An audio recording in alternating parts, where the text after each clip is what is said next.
Glória a Deus. Irmãos, hoje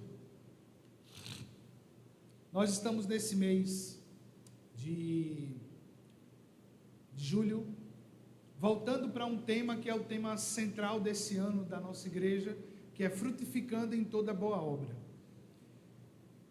A primeira semana tivemos uma mensagem muito poderosa da irmã Pamela, semana passada também, uma mensagem poderosa da irmã Leni, que está conectando essa questão de frutificar em toda boa obra, de olharmos para a palavra de Deus e compreender que nós fomos salvos pelo Senhor por um objetivo, com um objetivo.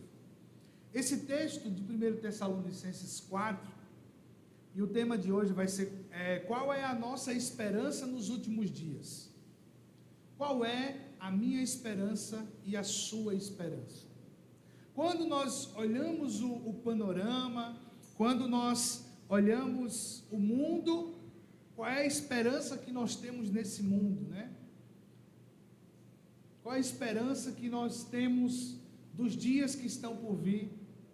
Qual é a esperança que nós temos diante de grandes dificuldades? Qual é a nossa esperança? Fica a primeira pergunta para nós: qual tem sido a nossa esperança nesses últimos dias?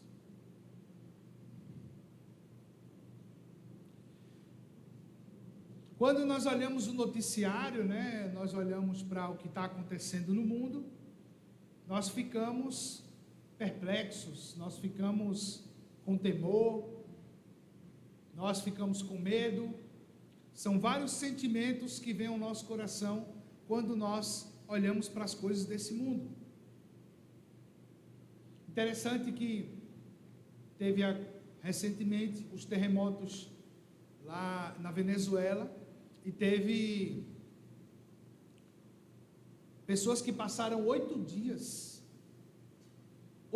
debaixo dos escombros, foram encontrados com vida, foram encontrados ainda respirando. E aí, diante de tamanho caos, diante de tamanha dificuldade, qual seria a esperança daquela pessoa debaixo dos escombros, debaixo de um prédio que caiu? O que será, irmão Doniel? Passou na mente daquela pessoa, debaixo de tudo aquilo ali: alguém vai vir me salvar, alguém vai vir me socorrer. Com certeza nós vamos ouvir muitos relatos de pessoas que viram anjos transfigurados de pessoas e dizendo assim: alguém que me ajudou, me alimentou todos esses dias. E vai dizer: não tinha ninguém aqui. A esperança, qual é o ditado popular? A esperança é o quê? A última que morre. Se a esperança morrer, você fica sem perspectiva. Se a esperança morrer, você vai ser alguém só vagando pelo mundo, sem nenhuma perspectiva. Só que hoje nós vamos falar de algo que está no envolvimento do inimigo para esse tempo, de uma forma que ele consegue sugar um pouco da nossa esperança. É uma luta entre carne e o espírito, porque nós precisamos manter a esperança em Jesus, nós precisamos manter o foco nas promessas de Deus.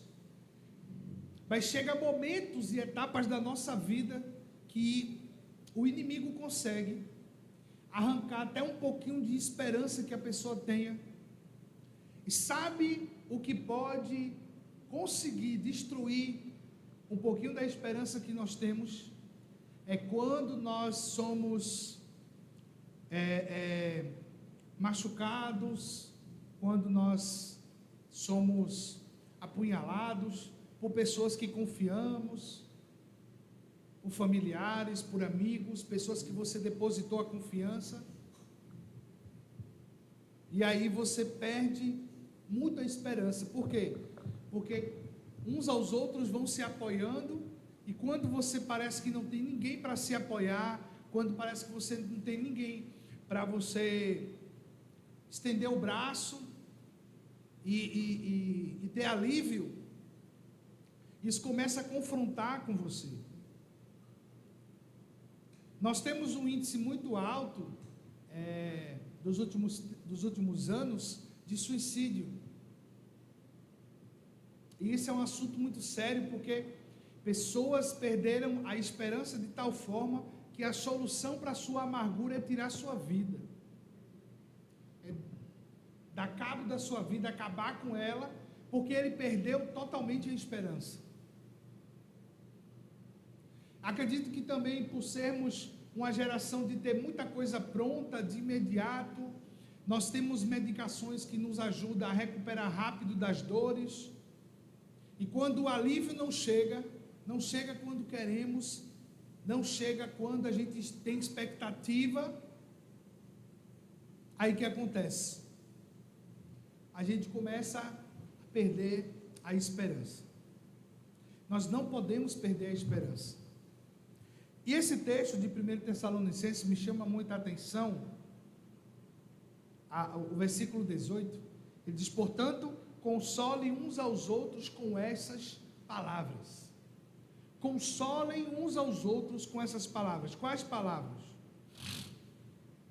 Paulo aqui está explicando como será a vinda de Jesus. E as pessoas tinham dúvidas sobre essa vinda, como ainda se tem. E Paulo começa aqui no versículo 13 a dizer: irmãos, não queremos que vocês sejam ignorantes quanto aos que dormem, aos que morreram. Porque, eu não sei você já teve dúvida sobre o outro lado? Alguém aqui já teve dúvida? Dúvida que eu falo assim, pensou sobre o outro lado. O lado que eu falo, a vida após a morte, depois que você morre, né? Sobre o outro lado, como é que é? Eu vi esses dias uma pessoa dizendo na internet: o céu deve ser muito chato, porque esse negócio de cantar música, a ideia só de cantar música e de coisa muito certinha. A menina disse que não queria. Ela disse que se fosse para o céu, ela ia pedir a Deus para ir para o inferno. Só que o que é interessante é que o homem, ele é muito limitado, né? Humanamente nós somos limitados. Nós somos tão limitados que a gente não conhece a grandeza de Deus e seu amor. Principalmente quando nós somos cuidados por Deus. Quando nós oramos e recebemos uma bênção do Senhor, porque oramos, a gente já fica feliz. Imagina um lugar onde habita toda essa plenitude, né? Aonde habita todo esse poder, todo esse esplendor. Não há pensamento, lá não é um lugar para o pensamento humano, porque o pensamento humano ele é caído. Ele não é um lugar para você. Muita gente diz assim: quando eu for para o céu, eu vou perguntar a Eva por que ela comeu da maçã. Você não vai lembrar. Primeiro, porque você vai ter um corpo glorificado. Você vai ter outra coisa, outra mente. Não é a mesma pessoa. Você não vai. Então nós ficamos conjecturando e pensando besteiras. Será que esse lugar realmente é bom, querido? Se nós oramos aqui, adoramos e sentimos a presença de Deus, isso já nos renova. Imagine um lugar que isso é pleno sempre. A palavra, quando fala da sala do trono, ela diz que os 24 anciãos, eles tiram as suas coroas para o Senhor, declarando que Ele é santo. Eles não conseguem dizer outra coisa, eles não conseguem dizer outra palavra, a não ser que Ele é santo, santo é o Senhor Deus Todo-Poderoso. Eles não conseguem dizer outra coisa. Nós, quando olhamos, por exemplo, um pôr do sol, a gente veio de viagem domingo passado, E a gente viu um pôr do sol lindo, assim, fim de tarde, tirando foto, tudo abestalhado, tirando foto, filmando. Admirado com o pôr do sol. O degradê que se faz do reflexo do pôr do sol.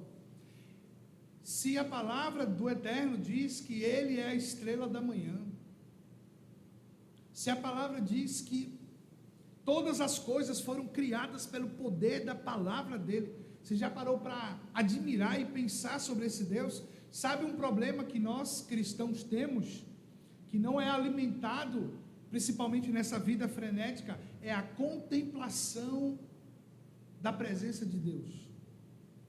Muitas vezes quando nós vamos orar, nós vamos com pressa, nós vamos desejando alguma coisa, e muitas vezes as nossas orações são para trazer afago para nós.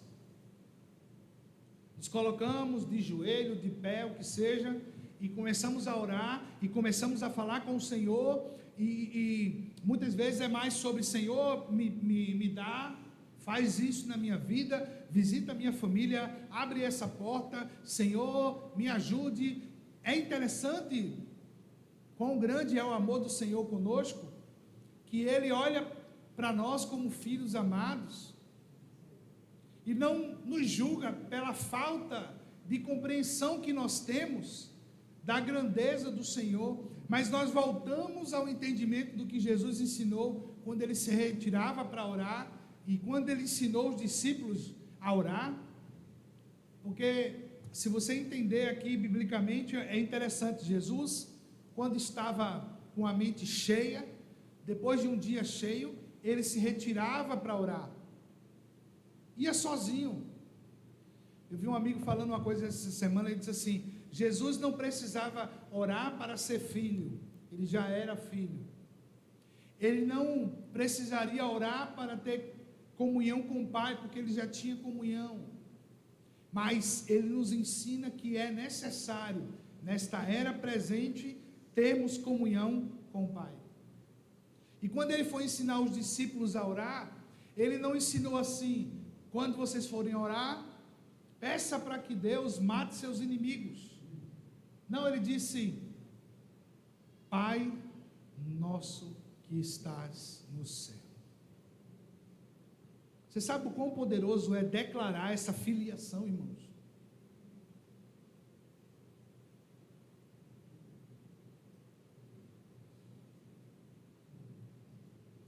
Em outras religiões não se ensina isso. Não se ensina essa proximidade, não se ensina um medo,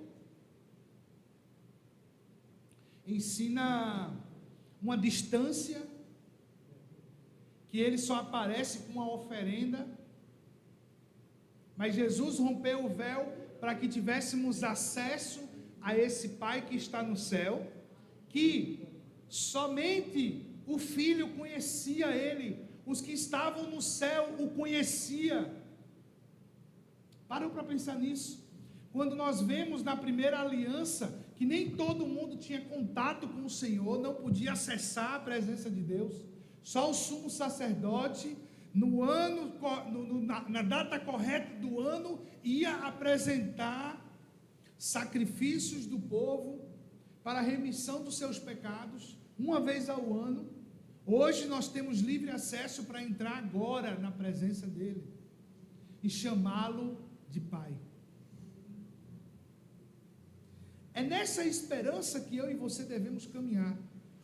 É nessa esperança que nós devemos trazer para o nosso coração. Porque vem as dívidas, os problemas, as circunstâncias. Traga à sua mente aquilo que te dá esperança, amém? Como diz a palavra do Senhor, eu quero trazer à memória aquilo que me dá esperança. Aquilo que, sabe, me dá norte, me dá estabilidade. O que é que faz alguém rejeitado se sentir amado? O amor de Jesus. O que é que faz alguém que foi rejeitado pelos seus pais? É o amor de Cristo. Ele pode ser derramado em alguém, a ponto de outras pessoas se importarem com você, amarem você. Eu lembro quando eu estava aqui em Natal e distante da minha casa, da minha família, vivendo situações piores do que as lutas que eu enfrento hoje.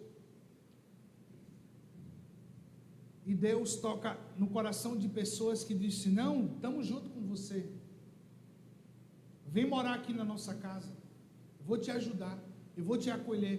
Por isso que quando eu vejo alguém estrangeiro, eu abraço a pessoa. Vem cá, vamos te ajudar, vamos te direcionar. É muito ruim você chegar num lugar, você não sabe de nada e não ter gente para te encaminhar. Mas quando chega alguém aqui na cidade, eu gosto de ajudar, eu gosto de encaminhar a pessoa. Ó, vai para tal lugar, ali é melhor, aqui você gasta menos. Vou ajudando porque eu também fui ajudado quando cheguei na cidade e eu preciso retribuir aquilo que foi derramado sobre minha vida. Então, não podemos ser ignorantes aos que morreram. Os que morreram já morreu. Acabou-se. Se cremos que Jesus morreu e ressuscitou, cremos também que Deus, por meio de Jesus, trará com ele aqueles que morreram. Isso aqui era um ensino que já existia dos apóstolos. 1 Coríntios 15, você vê isso também, Paulo já falando sobre isso. Sobre a questão de como seria a volta do Senhor. Aí ele diz aqui, ó, versículo 15: conforme a palavra do Senhor, dizemos a vocês que nós, os que estivermos vivos, os que ficarmos até a vinda do Senhor, certamente não precederemos os que dormem. O que ele quer dizer? Não iremos ver antes dos que morreram, porque dada a ordem, com a voz do arcanjo, o ressoar da trombeta de Deus, o próprio Senhor descerá dos céus, e os mortos em Cristo ressuscitam primeiro. Nesse momento, é ressuscitado com o corpo glorificado. Uma pessoa me perguntou assim: pastor, e esse povo que é cremado? Eu disse: tem problema não, irmão. Deus é o mesmo Deus que criou tudo com o poder da palavra. Ele pode reconstruir só com o pó do povo. Ele tem poder para reconstruir e juntar todas as moléculas, porque em Apocalipse fala que a água, o fogo e a terra vão dar conta dos seus mortos, né? Então Deus não tem problema com isso não, tá? Todos ressuscitarão, mas eles ressurgirão com o corpo glorificado. Aí Paulo diz: depois nós, os que estivermos vivos, seremos arrebatados com ele nas nuvens, para ter um encontro com o Senhor nos ares. Então, os que estiverem vivos no momento da vinda de Jesus, vão ter esse encontro, e no momento do arrebatamento ele também vai ter o corpo glorificado. Só que, vamos lá, qual é a ideia de arrebatamento? Qual é a ideia dos últimos dias? Me digam aí, qual é a ideia assim? Arrebatamento, últimos dias. Quando se fala sobre isso, o que é que vem à sua mente? Pode falar.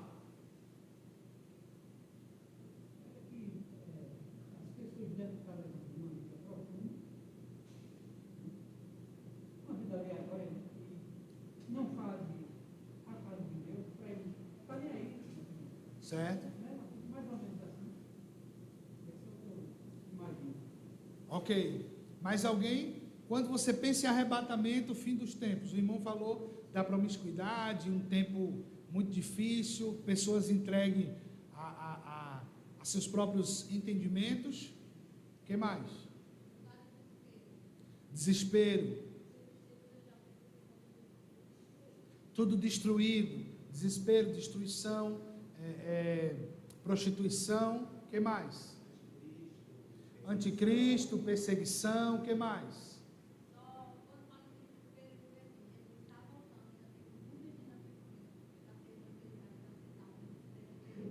Sim, tá, ok. O que mais? Oi? O sumiço das pessoas. O que mais? Quando vem assim a sua mente? Quando, por exemplo, vou dar um exemplo aqui. A última caos mundial. Essa semana agora, 2 dias atrás, teve um terremoto no México. Depois de ter 3 terremotos na Venezuela, mais um no Afeganistão e agora um no México. O que é que você pensa, pastor? O irmão falou, pastor Daniel. Caos mundial. Quem mais? Vamos lá. Ok. Eu penso que será um tempo de paz, mesmo que a Bíblia diz que quando ele vier, não vai estar nessa guerra toda, isso é a preparação para a vinda dele. E é o cumprimento da palavra dele, é a recompensa da sua igreja, do seu povo que ele virá buscar. Amém. Vamos.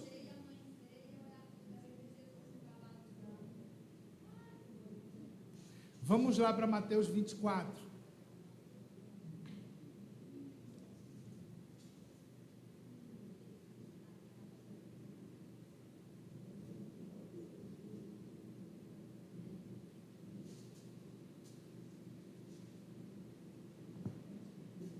Mateus 24, vamos ler a partir do versículo 12.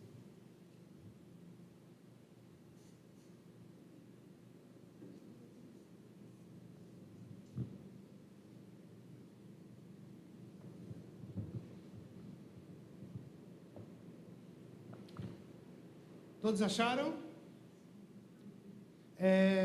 Por causa do aumento da iniquidade, o amor de muitos esfriará, mas aquele que perseverar até o fim será salvo. E este evangelho do reino será pregado em todo o mundo como testemunha a todas as nações, e então virá o fim. Então vamos lá. No texto de Mateus 24, Jesus fala sobre as coisas que acontecerão, que são sinais da sua vinda, né? Guerra, rumores de guerra, falsos profetas, filho contra pai, pai contra filho, nação contra nação, caos mundial. Só que, por muito tempo, as pessoas olharam para esse caos, dizia, Jesus está voltando. E as pessoas começavam a ter um pensamento só individual. Eu preciso estar bom. Eu estou preparado para a vinda de Jesus. Se tu não está, te vira. Se você não está nessa esperança, se exploda. Quem está santo se santifique mais, quem está sujo se suje mais, não é? Já conectamos com o Apocalipse e diz assim, ó, exploda-se o mundo, eu estou preocupado é comigo. Só que o texto do Senhor não nos leva a essa compreensão, não pode. O que é que Paulo fala aos irmãos? Que ninguém engane sobre o fim dos tempos. Jesus disse a mesma coisa, Mateus 24, 3, quando ele chama os discípulos para fora, a primeira coisa que ele diz é que ninguém vos engane. Porque o engano é como se fosse a forma do diabo anestesiar o nosso coração. Se você está andando em engano, você não consegue observar as coisas à sua volta. Você é só focado em você. Você não tem tempo para pensar em alguém da sua família. Porque sempre vamos estar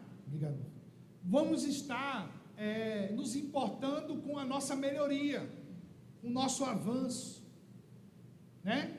Vamos estar sempre se importando conosco e o outro que se exploda. Uma coisa que nós precisamos observar, depois da pandemia de Covid, eu acreditava que as pessoas iam voltar dessa pandemia mais solidárias, né? Que as pessoas iam, meu Deus, agora nós vamos ter um avivamento, porque as pessoas vão ser mais empáticas umas com as outras, no sentido de que você está caminhando numa vida de destruição, eu vou te ajudar. Só que aconteceu o contrário, as pessoas começaram a ser muito mais individualistas. E você sabe por quê? Porque a pandemia não fez uma coletividade social. Ela gerou o quê? Isolamento social. Entende? Olha a estratégia. Você se cuida e os outros que se virem, né? O importante é comigo. Como se ganhar mais dinheiro, se manter. Isso, muito bem. Tudo ficou caro ao invés de ficar mais barato para ter acesso. Pode falar, irmão.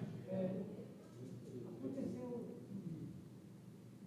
na época do Covid, numa casa só, em que esse dinheiro que morreu 3 pessoas, uma casa só, quanto tempo? 3 pessoas. Isolados, né? Você entende? E todos foram vacinados. Porque a questão é o seguinte: as pessoas ficaram individualistas, ó, não me importo com o outro. Se o outro não está se cuidando, porque assim, gera um caos coletivo, a nossa mente começa assim a ficar desesperada, e nós começamos a pensar em nós. Tudo bem, isso é uma reação do corpo também, uma reação biológica, né? Fisiológica nossa. A gente quer se salvar, a gente não quer. Você precisa estar salvo para poder salvar o outro. Só que o Evangelho de Jesus é uma coisa interessante. Você não está 100% para poder ajudar o outro. Mesmo que você hoje esteja 20%, 30% você pode ajudar alguém. Por quê? Porque o importante de ajudar alguém são as palavras do conhecimento que você tem. E não por você estar muito bem. Você está 100%. Quantas vezes eu já preguei e não estava 100%? E Deus operou da mesma forma. Porque o importante é a mensagem, não o mensageiro. Quando você vai ver a história dos homens que pregaram o Evangelho, e muitos deles, por exemplo, não tinham uma boa vida familiar. John Wesley mesmo, ele não tinha uma boa vida familiar. A segunda esposa, que a primeira morreu, ela sabia do chamado dele, e ele foi um grande pregador. O cara pregava, irmão, em cima de um cavalo, rodando quilômetros, cidades e cidades. Mas a família dele não era 100%. Porque a mensagem é mais importante que o mensageiro. Não significa que nós vamos acabar com a nossa família. O que significa que nós precisamos levantar mais pessoas para espalhar a mensagem. Estão entendendo? O papel de John Wesley foi muito importante. Hoje nós temos mais pessoas aptas para pregar a mensagem do que na época de John Wesley, de 1800 e pouco. Só que nós não temos hoje pessoas com a mesma disposição que John Wesley. Entenda, a disposição de John Wesley era discrepante. Subir num cavalo e pregar o Evangelho em diversos lugares. Hoje, nem precisaria muito. Não precisava você subir em cavalo. Se cada um aqui, no ambiente onde está, no seu trabalho, pregasse o Evangelho, algum efeito aconteceria. Agora imagine, nós temos só no Brasil 30% de evangélicos. São milhões de pessoas, muitos milhões de pessoas. E a pregação está restrita a poucas pessoas. O investimento mundial para missões é irrisório do valor que circula na igreja. Ela é mais para manter estrutura do que para sustentar aqueles que levam a obra, o ministério do Senhor. Pode falar.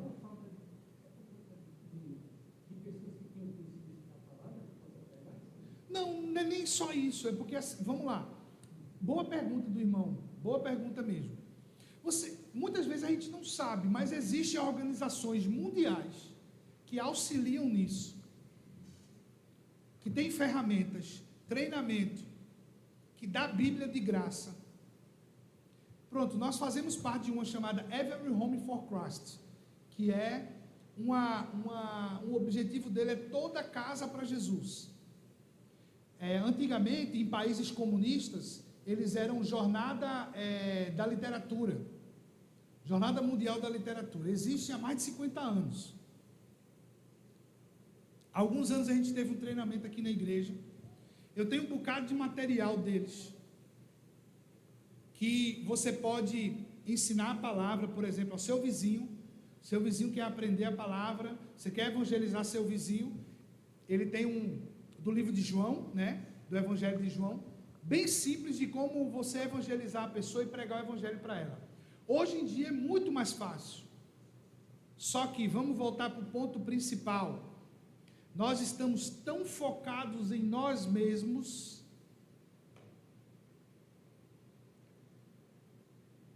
tão individualistas. A nossa semana, os nossos dias são tão intensos que por vezes a gente se esquece qual é o objetivo, que fomos salvos. Nós fomos salvos para praticar as boas obras. Fomos salvos com um objetivo: multiplicar o número de salvos também.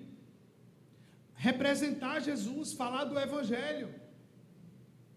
O que é que nós estamos precisando? De um despertamento espiritual em nossas vidas, para que possamos representar Cristo a alguém. E deixa eu te trazer um entendimento. Não é necessário que você ganhe o mundo inteiro. Você precisa ganhar pessoas para Jesus, mesmo que por ano você ganhe uma.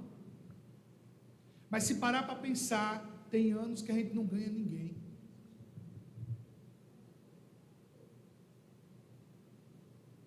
A estatística, ela é altamente perigosa. Tem pessoas que há 10 anos não ganham ninguém para Jesus, não levam ninguém para a igreja. Quando eu era criança, assim na idade de Annalise, eu levava muitos vizinhos para o culto. Tinha um menino chamado Neto na rua, dava um trabalho arretado, bichinho. Ele não tinha um juízo muito bom não, mas era de uma família muito problemática. Todo mundo tem no bairro aquela família assim que é desmantelada, né? Tem tudo naquela família, bandido, homossexual, tem de tudo naquela família. A casa desse menino era assim, era briga, confusão, e eu insistia muito, levava ele para a igreja, para a escola bíblica, nem que fosse para comer o lanche, mas ele comia o lanche num lugar que eu ouvia a palavra. Mas infelizmente, esse jovem, quando foi crescendo, enveredou pelo caminho das drogas e foi assassinado.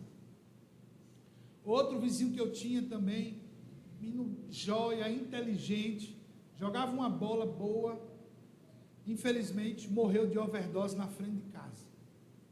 Sabe assim, jovens que cresceram com você. Eu até me lembro na época que a gente estudava e a escola pública era boa ainda, eles eram de uma escola pública, a gente conversava sobre as matérias da escola e tal. Na escola pública que ele estudava tinha matéria que na minha particular nem dava. E ele até se sentia muito superior a mim. Eu disse, tudo bem, não tem problema não. Mas é triste, o irmão dele, desse menino Tiago, menino inteligente, está preso, gente.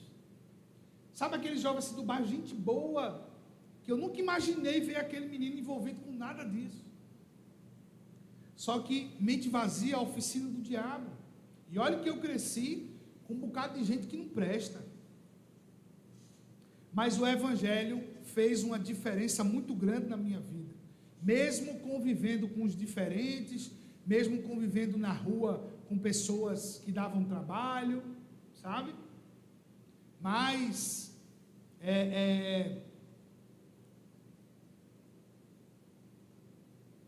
nós precisamos de um entendimento hoje para que a gente não se prenda no individualismo e a gente não se coloque à disposição de Deus para abençoar a vida de outras pessoas.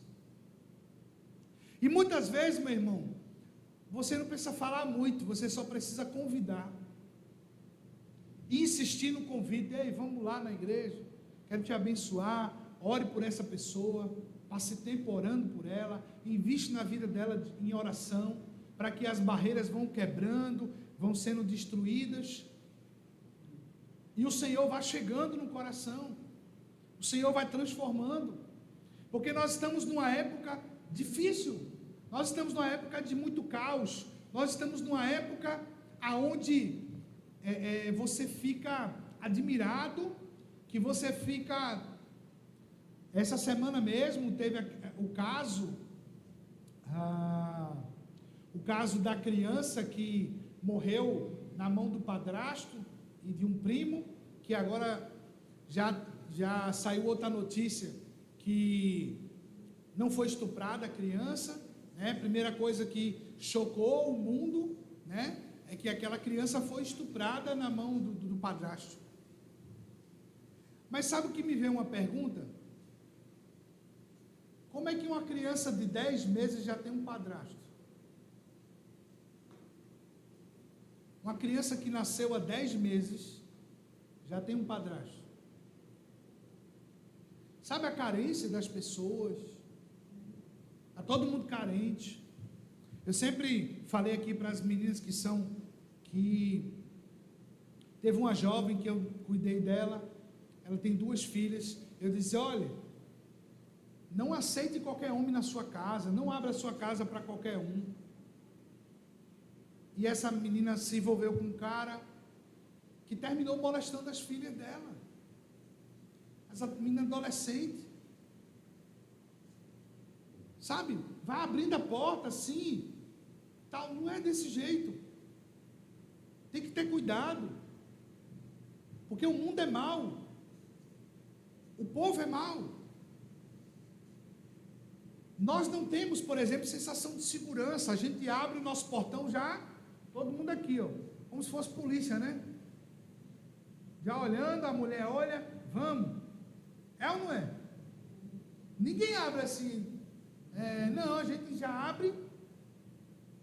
Eu moro numa casa de esquina, a gente tem que olhar a esquina já e ficar atento. De repente aparece alguém, a gente toma um susto, que a gente não está prestando atenção. E a pessoa está só andando. A pessoa está só andando lá, e quando ela aparece, Rafaela principalmente já toma um susto, fecha logo o portão. Nós não temos sensação de segurança, o mundo é muito mau. Eu não deixo minha filha ir na outra rua, a pé sozinha, porque eu não confio nas pessoas, né? Nós não temos sensação de segurança, na verdade nós temos só insegurança. Mas o que é que eu quero trazer para nós nessa manhã é que o nosso coração, mesmo diante dessas dificuldades, mesmo diante dessas situações, nós precisamos manter a esperança firme. Eu sei que parece difícil, mas quando nós estamos de mãos dadas com o Espírito de Deus, nós vamos conseguir vencer, amém? Nós vamos conseguir avançar. Porque não é sobre a nossa vontade, mas é sobre a vontade de Deus. Então as pessoas olham o fim dessa era presente como caos, vai acabar, vai destruir, vai ser, olha, uma destruição grande. E as pessoas se isolam, quando na verdade, se nós temos esperança, que a volta de Jesus vai ser um tempo de restauração e plenitude, nós precisamos pregar o Evangelho, dizer, ei, Jesus ama você, Jesus tem um plano na sua vida, Deus quer mudar a tua história, vem para a presença de Deus. Ele pode resistir, ele pode vir ao culto quantas vezes for, não se entregar, mas a palavra não volta vazia. Muitos de vocês que estão aqui, já um dia foram assim, resistentes ao Espírito Santo. Alguns tiveram que ter um encontro mais enérgico com o Senhor, né? Né, Pedro? Alguns tiveram que perder coisas. Alguns tiveram que ser confrontados diariamente para ser transformado. Alguns se entregaram mais fácil. Alguns já nasceram no Evangelho e estão lutando em Cristo para permanecer firme, mas a esperança não pode ser perdida. Amém? Nós não podemos perder a nossa esperança, mesmo que o mundo está em caos, em dificuldade, em destruição. Esse mundo nos convida sabe, muitas vezes a olhar a situação e dizer: meu Deus, não tem esperança nenhuma, não tem esperança nesse mundo. O mundo jaz no maligno, sim, mas existem pessoas para ser salvas, irmãos.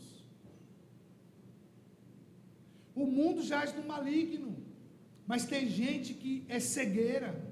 Lá no bairro de Nova Descoberta, né, onde tem a evangelização em frente à casa de Leni, onde Paulinha mora, agora também próximo ao irmão Daniel, e a irmã Débora. Há um ano atrás começou uma evangelização ali. Pense num povo difícil, porque eles não querem largar o pecado, eles são simpatizantes do evangelho, mas os sinais do reino de Deus, não é só quando alguém bota uma Bíblia debaixo do braço e vem para o culto, começa pela transformação diária, que quando chegaram lá, a festa começava na quarta e terminava na madrugada de domingo. Hoje, chega no sábado à noite, tem noite que é um silêncio. Vocês entendem, irmãos?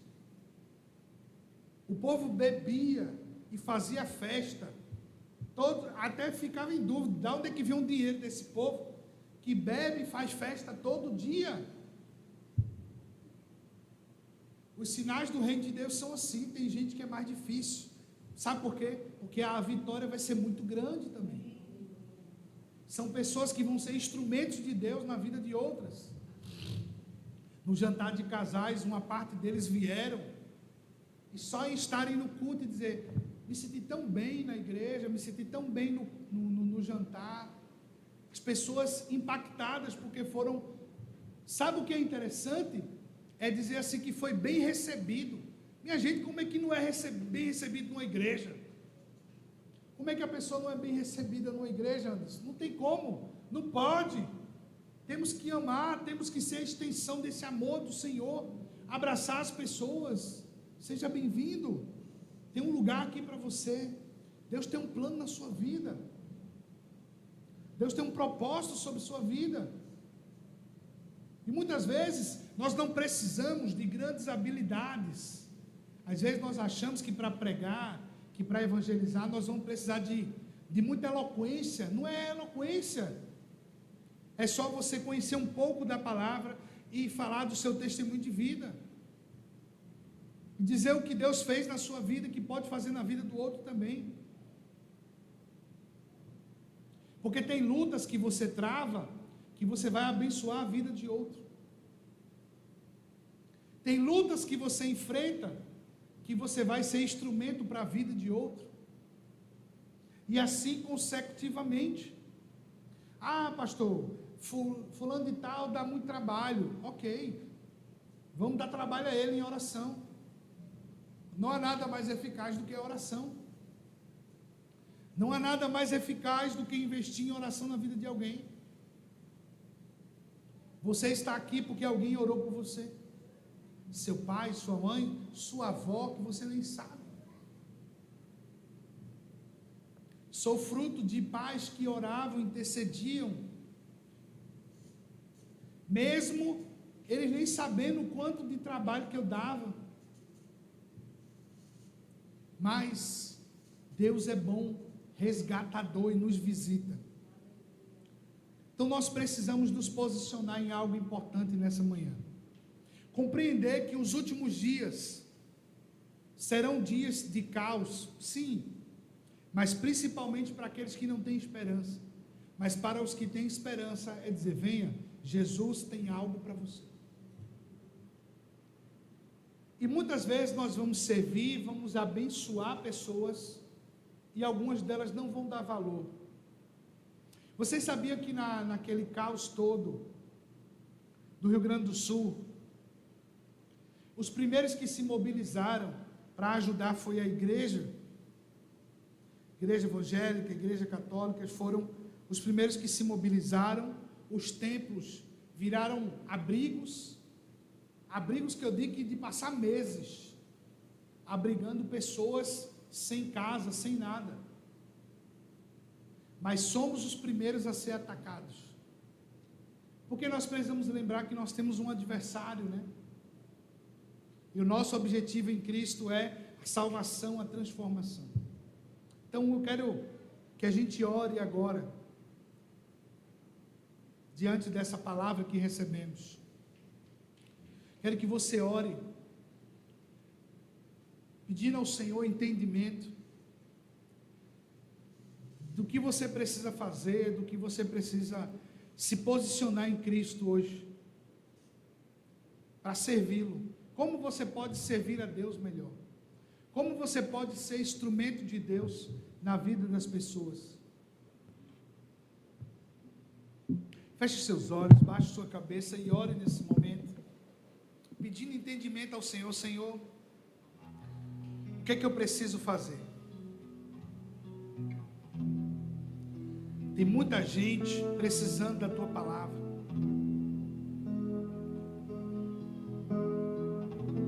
Me ajude a compreender qual é o meu chamado.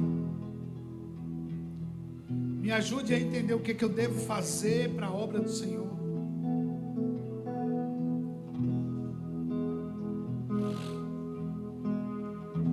Coloque seu coração diante do Senhor nesse momento.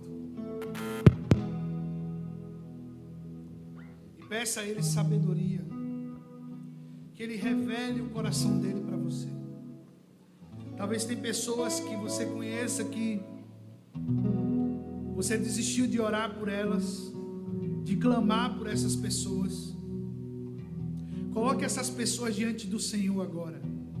Seja o seu parente, amigo, alguém que está precisando muito de Jesus. Você sabe que ela precisa de Jesus. Ore por essa pessoa nesse momento também. Peça, Senhor, visita o coração dessa pessoa. Traz a sua salvação para minha casa, para minha família. Traz a tua salvação no meio dos meus parentes, Senhor. Coloque seu coração em oração nesse momento e ore por essas pessoas. Tem misericórdia da nossa família, Senhor. Daqueles que não te conhecem, ó Deus.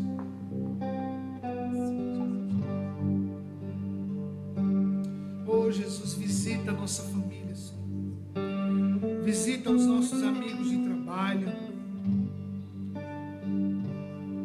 Tira as escamas dos olhos, tira a cegueira das coisas desse mundo, do estado, Senhor, de anestesia com o pecado, com as coisas que parecem ser atrativas, mas estão perdendo a sua vida, Senhor, se acabando. Quantas mulheres são mães solteiras, mãe com 2, 3 filhos de pais diferentes. Ó Senhor, que essas crianças possam conhecer o verdadeiro amor do Senhor, Deus. Que muitas delas não conhecem a paternidade, não sabem quem são seus pais, não têm uma família estabilizada, mas o amor do Senhor pode transformar esses corações. Nós oramos a Ti nessa manhã pedindo, Pai, socorro. Socorro sobre essas famílias, ó Deus, que estão carentes do amor do Senhor. Pais e mães que estão orando pelos seus filhos, que estão agora sendo envolvidos no tráfico, estão perdidos, Senhor, achando que essa vida, Senhor, de malandragem é uma vida boa. Tem misericórdia, abre os olhos do entendimento desses jovens. Visita-os, Senhor, em nome de Jesus. Guarda e abre os olhos do entendimento, tirando do meio, Senhor, em nome de Jesus. Tira a cegueira, Senhor, daqueles que só querem aproveitar das tuas bênçãos e não aproveitam o Deus abençoador. Senhor, visita a nossa casa. os nossos parentes, ó Deus, que estão longe de Ti. Eu peço a Tua misericórdia, Senhor. Que a Tua misericórdia chegue sobre a nossa família, trazendo paz, sabedoria, vida. Repreende, Senhor, todo mal, repreende toda a ordem do inferno, e que a nossa família seja estruturada para a glória de Deus. Nós não queremos ser melhores do que ninguém, nós só queremos ver a transformação da nossa casa, e que ela venha tocar outras pessoas, abençoar outras vidas. Guarda-nos do mal deste mundo, Senhor, em nome de Jesus. Visita a nossa família com o Teu amor, Jesus. Visita a nossa casa com o Teu poder agora, restaurador. Restaura casamentos destruídos, casamentos, ó Pai, que estão agora à beira, Senhor, de uma separação, casais que não se entendem. Desfaz toda a obra do inferno em nome de Jesus, tirando confusões na mente, desconfiança, Senhor, traições. Restaura, Deus, restaura, Pai, em nome de Jesus. Visita com o Teu poder restaurador os corações. Vem com a Tua presença, Senhor, Tua presença que transforma, Tua presença que aviva, e tira de nós o que não provém do Senhor. Tira, Senhor, toda resistência ao Teu Espírito, em nome de Jesus, em nome de Jesus, em nome de Jesus.